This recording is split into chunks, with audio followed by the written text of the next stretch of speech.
Hey, that actually worked. Okay.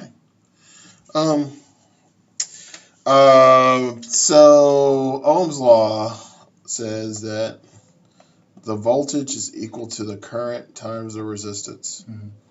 This is measured in volts. This is measured in amps, and that's measured in ohms.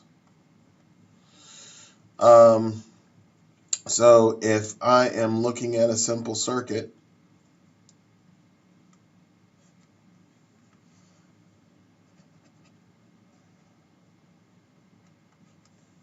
this is the positive terminal, that's the negative terminal. So you have electrons flowing through the wire, Mm-hmm. and it's going from a higher potential down to a lower potential. The movement of electrons is what current is called. The voltage is the energy that's pushing the electrons through the circuit, and the resistance is trying to push the current back in the opposite direction. Okay, so if this is 12 volts and this is 4 ohms, then I can figure out what the current is by using those two numbers. Mm-hmm. So your voltage is 12, your resistance is 4 ohms, and I'm looking for the current I. Mm-hmm. So I would just divide by each one. And so my amps, or my current I, would be equal to 3 amps. 3 amps of current is enough current to kill you, by the way.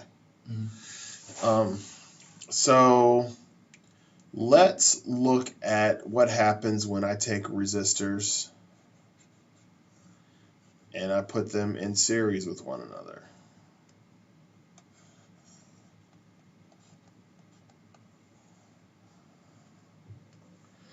So let's say this is 3 ohms, this is 4 ohms, and this is 6 ohms. And the total voltage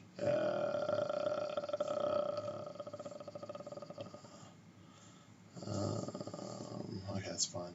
And let's say that the total voltage is 26 volts. Mm-hmm. Well, you can look at this wire as a piece of pipe, and the electrons are flowing through this piece of pipe. So there's only one direction for these electrons to go, and that's around in that circle. Mm-hmm. So every bit of the current that goes through here has to be the same as the current that goes through there, has to be the same as the current that goes through there. So the thing that you need to remember is I is the same in series. So this is I total there, this is I total there, this is I total there, right? So as you go through each one of these resistors, you're going to lose some energy. Mm-hmm. That energy is called a voltage drop. So this is V1 because that's the first resistor. This is V2 because that's the second resistor. And then this is V3. That's the third resistor. Mm-hmm. When I add up V1 plus V2 plus V3, it has to equal the total amount of voltage that I have in the circuit, because all of the energy is used up by the time I get through the last resistor. So now I'm going to go to Ohm's law to figure out how to find my equivalent resistance. So this would be I1 R1 from Ohm's law, right? Because V is equal to I times R. Mm-hmm. This would be I2 R2. This would be I3 R3, and then that would be equal to that 26 volts that we just talked about. Mm-hmm. That's the total voltage. Well, I just said that the current was the same in each one of those, so I1 is equal to I2 is equal to I3, because all those currents are the same. So because all those currents are the same, that means that this voltage can be broken down into the equivalent resistance, which is the total resistance in the circuit, times your total current. All right, yeah. Okay? So all the I's are the same, right? So that means that that one cancels, that one cancels, that one cancels, and that one cancels. So if I want to find the equivalent resistance in series, I just add up all the resistors.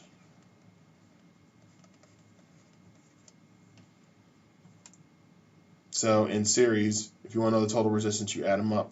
And then, so if I'm doing this question, I can make this complicated circuit into one simple circuit by having my total voltage, which is 26 volts, and one resistor. That is all of these resistors added up. So what's 3 plus 4 plus 6? 10. I mean 13. So that would be 13 ohms. And now I can find my total current because I know V total over R equivalent would be equal to my current. So that's 26 divided by 13, which is equal to 2 amps. Mm-hmm. So that means that there's 2 amps of current in this circuit. So that means that there's 2 amps here, right? Mm-hmm. There's 2 amps there, and there's 2 amps there. Now I can figure out what each one of these individual voltages are. So what's 3 times 2? 6. So that's 6 volts. What is 2 times 4? 8. What is 6 times 2? 12. So if I take 6,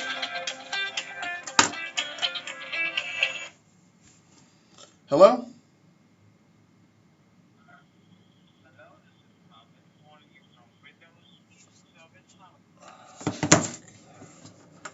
I'm on a do not call list.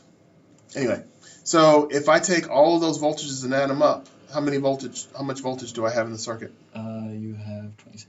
So I know that I did the question right. Mm-hmm. That's kind of a self-check.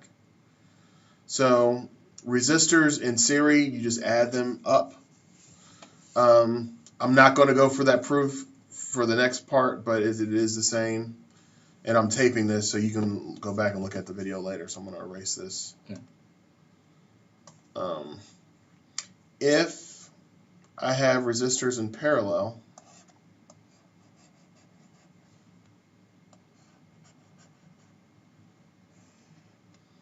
you know that they're in parallel because they literally are drawn parallel to one another.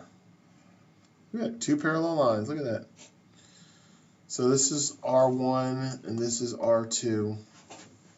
This point right here is called a branch point. And in that branch point, the total current that you have in the circuit splits. Mm-hmm. And you have part of the current go there, and you have the other part of the current go there. So that the total current is equal to the 2 currents added together. Mm-hmm. But here and here at this other branch point, from there to there, all of the energy is being used, right? Mm-hmm. So if this is V total, then the voltage drop here is V total, and the voltage drop there is V total. So in parallel, voltage is the same.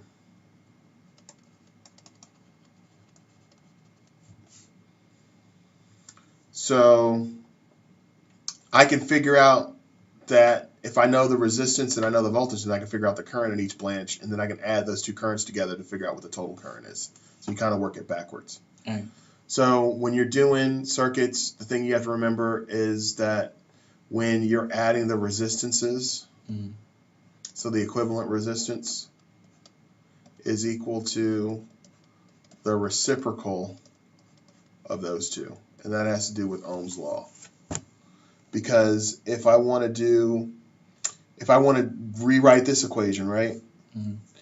I'm going to go ahead and prove it anyway. So V total over R total would be equal to I total, right? So that would be equal to V1 over R1 plus V2 over R2. I'm just using Ohm's law over and over again. I said the voltage is the same, right? So these voltages all cancel, and that's where that equation comes from. Because those become ones, right? So you end up with the exact same equation. I don't ever write the equation this way. I always write it like this. And I do 2 resistors at a time. So I say that R1 times R2 over R1 plus R2 gives me the equivalent resistance. And there's just a little bit of algebra that you can do to go from that step to that. I don't feel like doing that right now. So you multiply the resistance together, you add them, and then you divide the 2 numbers, and that's going to give you the equivalent resistance. All right. And the algebra would just be like multiplying these 2 up there. You cross multiply, then multiply straight across. So you get R1 plus R2 over R1 times R2, and then you take the reciprocal of both sides, and that gives you this equation. All right. Okay. So let's say, and the numbers probably aren't going to work out all nice and neat because I don't. I'm making this off the top of my head. But let's say I have a question that looks like this.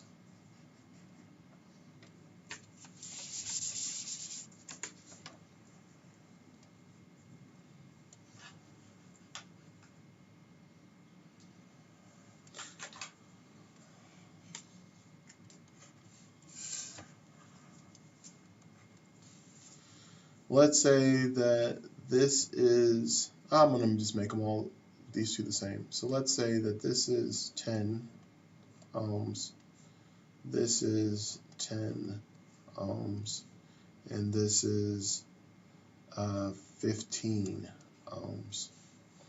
And the voltage that I have here is 20 volts. And I want to know what the equivalent resistance would be, and I also want to know what the current and voltage drop is in each resistor, because that's what a typical physics question is going to ask you. So the first thing that you're going to do is you are going to make equivalent resistances until you get to a simple circuit. So if I'm looking at the way the electrons are traveling in the circuit, the current's going to come to this branch point first, okay? And you're going to have the current split. And so this is I1, this is I2. And then it's going to come back together, and you're going to end up with I total there. And then it's going to come back to 0, back to here. So since the current interacts with these 2 resistors first, I have to make an equivalent resistance with those 2 resistors. Okay? So here's the rule. If you have 2 resistors that are exactly the same, the equivalent resistance is half. I'll prove that to you. Half of the ohms or half of the voltage? Half of the ohms, because I'm talking about the resistance. Okay? So I can prove it to you. So I have, here's my equivalent resistance. This is in parallel, right? So I'm going to have 10 times 10 divided by 20. What's 10 times 10 divided by 20? It's going to be 50. 5. 5. That's 5 ohms. So now I can redraw the circuit where I have a 5 ohm resistor connected to a 15 ohm resistor. Because these 2 resistors is basically gives me an equivalent resistance of 5 ohms. So I'm shrinking it, right? I'm making it less complicated. Now I can go from this to a simple circuit. Because when you have stuff in series, what happens to the resistors? They They're the same, right? No, not the same. They're They add. yeah. They add. Yeah. So I can go from this circuit to this one with just one resistor in it. And this is a 20 ohm resistor. Mm. And this is 20 volts. So now I have my total resistance, and I have my total voltage. What can I find from those two? The current. The current. So I can say I is equal to V over R. So what would I be equal to? It would be equal to 1. So that's 1 amp of current. Now I'm going to work my way back. When I go to two resistors in series, what is the same? The voltage and the amount of resistance. This is what you got to remember. In series, current is the same. Mm-hmm. Current is the same because you have one pipeline. So I have 1 amp of current here, and I have 1 amp of current there. So if I have the resistance and I have the current, what can I find? You can find the voltage. You can find the voltage. So now this voltage drop would be just those two numbers multiplied by one another. So how much voltage do you have there? 15. How much voltage do you have there? 5. Right, so now I've labeled everything here, right? Mm-hmm. So this part of the circuit was right here. So this voltage drop is 15 volts, and the current here is 1 amp. This voltage drop is 5 volts, and this voltage drop is 5 volts. What can I solve for? You have voltage in your ohms. You can solve for current. Current. So I1 would be equal to 5 volts divided by 10 ohms, sorry. So what is that equal to? 1/2. So 0.5 amps. So this is 0.5 amps here and 0.5 amps there. And now I've labeled everything. So the trick is to get down to the simple circuit by finding equivalent resistances. And then you work your way back, labeling the stuff that you're missing in each piece. Remembering that in parallel, voltage is the same, and in series, current is the same. Right. And some physics teachers don't teach it that way, but that's the way I teach it because it makes the most sense. They're going to use stuff like Kirchhoff's rule, and it's going to make it really, really complicated. So Right. they're going to be talking about loops of current and that kind of garbage. But with these simple questions and the ones you're going to be doing this year, you can just do it this way. Right. All right.